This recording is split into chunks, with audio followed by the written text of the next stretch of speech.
Hey, welcome to How to Fix It Workshop. This video is going to show you how to change the driver's side headlight on a 2007 Honda Civic.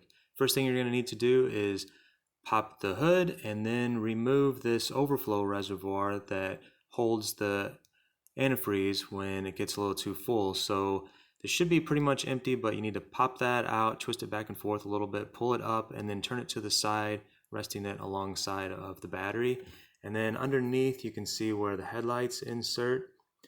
And you just need to grab the one that's burned out, the one you're going to replace, and give it sort of a counterclockwise little twist, and that headlight should pull right out.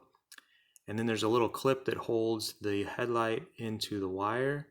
So you just need to get maybe like a little screwdriver or use your fingernail and pop that loose.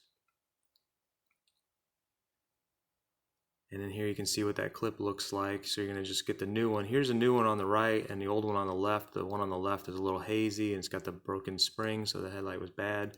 Just take the new one, you pop it back into that clip, insert it back into the hole, and then give it a little twist in a clockwise motion or to the left.